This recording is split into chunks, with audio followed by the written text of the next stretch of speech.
साथियों नमस्कार, जय श्री कृष्णा। एस्ट्रो रिद्धि सुनील चैनल में आप सभी का बहुत बहुत स्वागत है।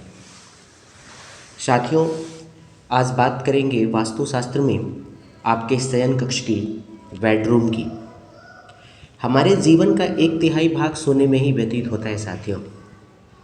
अतः शयन कक्ष का निर्माण वास्तुशास्त्र के अनुकूल दिशाओं का ध्यान में रखकर ही बनाया जाना चाहिए, जिससे शांत मन होकर पूर्ण निद्रा आए, स्वास्थ्य अनुकूल रहे, दुःस्वप्नों का प्रकोप न हो, डिप्रेशन और मानसिक तनाव ना हो तथा पारिवारिक व दाम्पत्य जीवन सुखी रहे।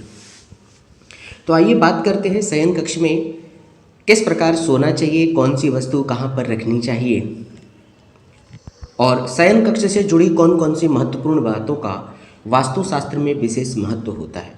तो साथियों, वीडियो बहुत ही महत्वपूर्ण है और आप लास्ट तक इस वीडियो को देखिए, आपको निश्चित ही बहुत ही उपयोगी बातों की जानकारी प्राप्त होने वाली है। तो पहली बात तो ये साथियों कि घर के मुखिया का शयन कक्ष नैऋत्य दिशा में यानी साउथ वेस्ट में सर्वश्रेष्ठ होता है। इसे दक्षिण दिशा में भी बनाया जा सकता है। शयन कक्ष में पलंग दक्षिण या नैऋत्य दिशा में लगाकर उत्तर व पूर्व दिशा का भाग खाली रखना चाहिए। बच्चों को नैऋत्य दिशा के कमरे में सुलाने से घर में अनावश्यक कलह उत्पन्न होती है। उत्तर दिशा में तो सिरहाना भूल करके भी नहीं करना चाहिए। दूसरी बात, दक्षिण दिशा में सिर रखकर सोना अति उत्तम व सर्वश्रेष्ठ होता है।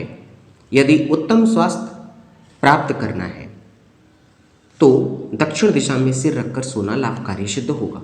कई ग्रंथों व वास्तुकार पूर्व दिशा में भी सिरहाना उत्तम मानते हैं। विवाह योग्य लड़की का शयन कक्ष नॉर्थ वेस्ट दिशा में उत्तम माना गया है, यानी वायव्य दिशा में। अविवाहित बच्चों का शयन कक्ष पूर्व उत्तर दिशा में श्रेष्ठ होता है। कई विद्वान पश्चिम दिशा में भी इसे ठीक मानते हैं। मेहमानों के लिए पश्चिम व वायव्य दिशा, वायव्य मतलब नॉर्थ वेस्ट के कमरे ठीक माने गए हैं। किसी भी व्यक्ति को किसी भी परिस्थिति में दक्षिण की ओर पैर करके नहीं सोना चाहिए। घर के मुखिया को आग्नेय दिशा में सोने से अनावश्यक खर्च बढ़ता है, आपस में कलह होती है और हर समय कोई न कोई मुश्किल से परेशानी आती रहती है।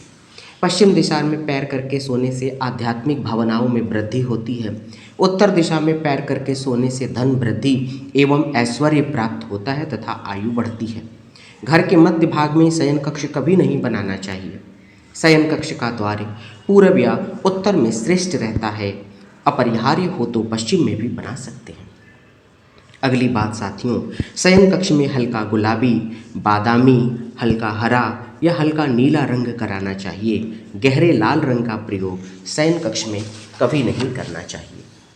शयन कक्ष में ऐसे चित्र भी नहीं लगाएं जो भयानक हों, विकराल हो, विभत्स हो या घृणास्पद हो अथवा मनोविभ्रम करने वाले हो। चित्र मनोहारी होनी चाहिए व सुरुचिपूर्ण होनी चाहिए, मतलब आपके इंटरेस्ट का विषय होना चाहिए। बाईं ओर करवट करके लेटने की आदत डालना अत्यंत हितकारी होता है। यदि भवन में एक से अधिक मंजिलें हैं तो मुख्य शयन कक्ष उत्तर की मंजिल के नैऋत्य दिशा में बनाना चाहिए। नैऋत्य का मतलब साउथ वेस्ट। शयन कक्ष में किसी भी प्रकार का दर्पण नहीं लगाना चाहिए। यह मानसिक उन्माद अर्थात डिप्रेशन का कारक बन जाएगा। यदि पहले से ही दर्पण लगा हो तो रात्रि में इसे कपड़े से ढक देना अति लाभकारी होगा। यदि बॉक्स वाला पलंग है तो उस बॉक्स में खाली बर्तन कभी नहीं रखें, यह लड़ाई झगड़े का कारण बन जाएगा। सुखी दाम्पत्य जीवन के लिए पलंग पर एक ही बिस्तर होना उत्तम रहता है। शयन कक्ष में मूसली, झाड़ू, जूते चप्पल, जूठे बर्तन कभी नहीं रहने चाहिए। इससे क्लेश, झगड़ा व रोगों का प्रकोप रहता है।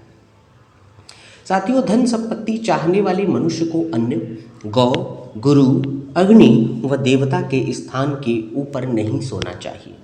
तात्पर्य है कि अन्न भंडार, गौशाला, गुरु स्थान, रसोई और मंदिर के ऊपर शयन कक्ष कभी नहीं बनाना चाहिए। सुबह आँख खुलते ही जो स्वर चलता है, जिस नाक से ज़्यादा श्वास निकलती है उसे स्वर कहते हैं। उसी तरफ की हाथ की हथेली मुख पर रखकर उसी तरफ का पैर बिस्तर से प्रथम धरती पर रखने से आपकी इच्छा सिद्ध होती है। ऋतु स्नान के बाद शंख बल्ली की जड़ को गौ दूध के साथ पीकर भोग करने से रूप आपका सुंदर होता है और पराक्रमी पुत्र प्राप्त होता है। शयन के लिए जाते ही बिस्तर पर चूहा बैठा मिले तो ये बहुत शुभ बात होती है। काले रंग के वस्त्र पहनकर सोना अथवा वस्त्र रहित सोना अशुभ होता है।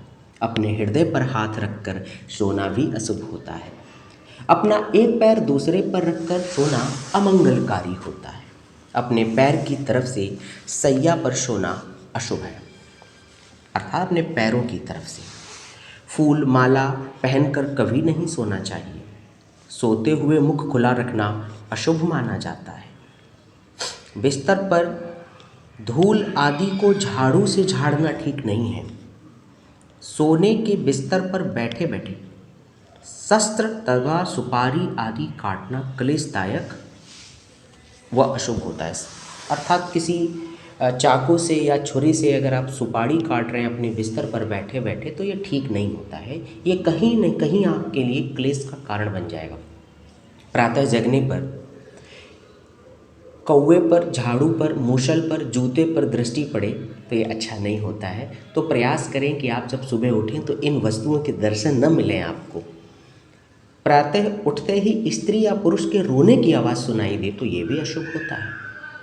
प्रातः उठते ही अपने देवगुरु गाय पर दृष्टि पड़े तो बहुत शुभ होता है। बिस्तर से उठते समय दाहिनी तरफ उठना अति शुभ होता है। जागते समय अपने को यदि छींक आवे तो अशुभ है।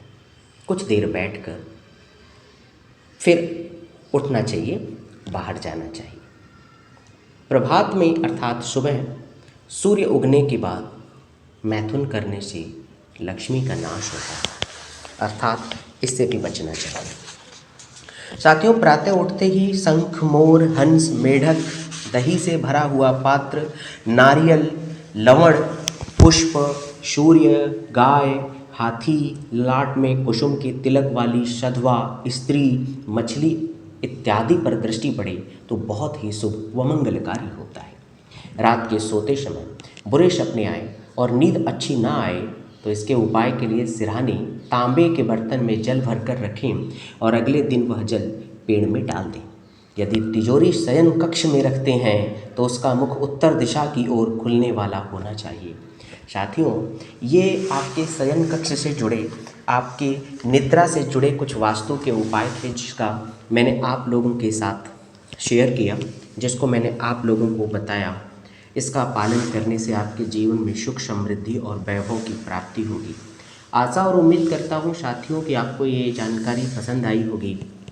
और साथियों, अगर आपको ये जानकारी पसंद आई तो आप इसे अपने दोस्तों को, अपने मित्रों को, अपने रिश्तेदारों को शेयर कर सकते हैं। मेरे चैनल को लाइक और सब्सक्राइब कर सकते हैं। आप सभी का बहुत बहुत जीवन सुखमय और मंगलकारी बने, इसी भावना के साथ आज की वीडियो को विराम देते हैं। धन्यवाद।